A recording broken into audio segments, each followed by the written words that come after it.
Welcome back to WGN-TV Political Report. The presidential election is just over 4 months away, and with no signs of the pandemic stopping, November 3rd is set to be an election day unlike any other. That's true, Tamam. The risk of spreading coronavirus at the polls has led to a massive expansion of voting from home by mail across the country. President Trump has long cast doubt on the validity of that process, despite much evidence to back his claims and using absentee ballots himself. A tweet from the president this week again claimed mail-in voting would lead to a corrupt election. In Illinois, the Democratic-led legislature easily passed a one-time expansion of the state's vote-by-mail program for this fall. And joining us this morning are Suzanne Schad, Associate Professor of Political Science, and Bill Muck, Professor and Chairman of the Department of Political Science at North Central College in Naperville. Thank you both for your time. Hey, guys. Good to be here. Could you talk about the steps local election officials are taking to verify the authenticity of mail-in ballots? President Trump is very concerned about voter fraud in voting by mail. Yeah. Bill, do you want to take this one? Yeah. No, go ahead. You start. We both want to talk about it. So one of the things that Bill and I have talked a lot about in some of the presentations and we want to really try to stress is that before ballots are sent out, once ballots are sent out, and then after they are sent back in, the amount of checks along the way to ensure the validity of the ballots and also to ensure that the people that are filling them out are the people who are supposed to be. So this starts with checking addresses to make sure that where the person is registered, first of all, they are registered and then the addresses match.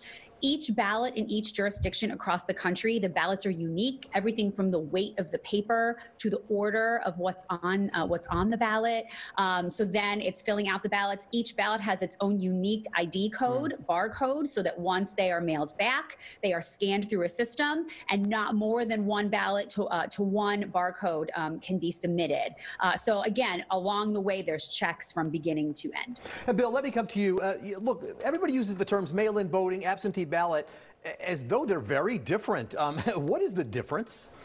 Yeah, so when you have a voting by mail system, that means every registered voter within a state will get a ballot without having to request one.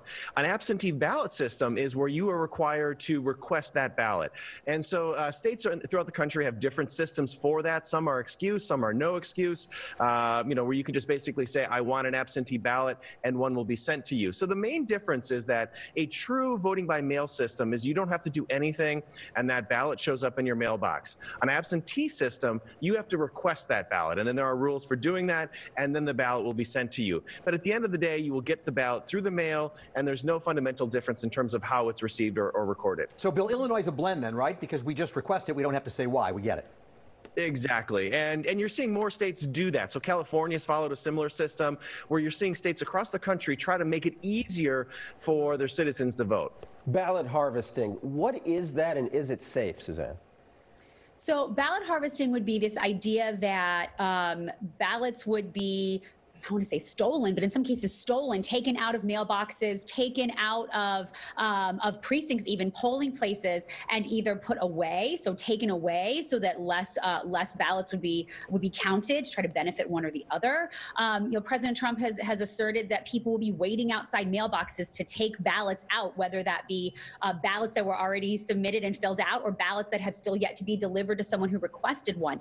We just know that the case that this is just rare. If almost never happens. And I will note the one time it did happen in North Carolina for a congressional race, it was actually staffers for the sitting member, a Republican member of Congress, where we saw this happen. And that was the only time we have seen it. Bill, this is going to be a very unusual year with the prevalence of mail-in voting. We might expect not to have a winner on election night. If we don't, will that delay promote the argument of fraud and interference? I think it's a really good argument for making sure that the public is aware that that might happen. So there's an extra responsibility on our public officials to realize that this is going to be a very, very different election. Yes, I think it's absolutely likely that we're not going to know election night. It may drag out a day or 2 days afterwards, unless we have a landslide election. And so the American public can absolutely handle that, but they just have to be prepared for it. So our public officials, elected officials, need to be very clear about that. And I think there's also some pressure on the president to tone down down some of this rhetoric, the idea that this system is corrupt and not fair. Because if he continues to push that, there certainly will be people who buy into that argument. So I think it's incumbent on all of us to try to get the story out early that this is going to happen. Let me ask a process question. What happens if I mail in my ballot and officials find that there's an issue with the envelope or my signature? So specifically with the signature, often what happens is if everything else with the ballot looks legitimate, but there's something with the signature that is off, they go back to the voter roll and cross-check the signatures. There are multiple times when someone registers to vote where you'll have a signature on file.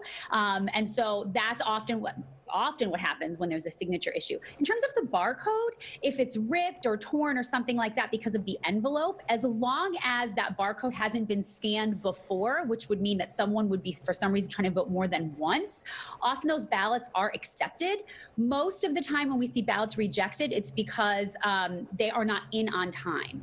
And so that to the question previously about not knowing who the winner is going to be potentially on the night of, let's vote early. Vote early, get that ballot out, make sure it gets there. And if there are problems, they can be cross-checked on the back end so your vote can count. Bill, everybody seems to accuse everybody that an increase in mail-in voting will help one party over the other. Is there any data that shows that mail-in voting helps Democrats or Republicans? No, and in fact, the data is overwhelming that it doesn't help either party. There have been a number of studies that have been done, recent studies looking at the states that use the system, and what you see is that no party gets one benefit, and that it's incredibly fair, right? That's the thing. The two claims the president has leveled is that it's going to benefit the Democratic Party and that there's going to be fraud. And the data, the evidence, the research that's been done suggests that's just not true.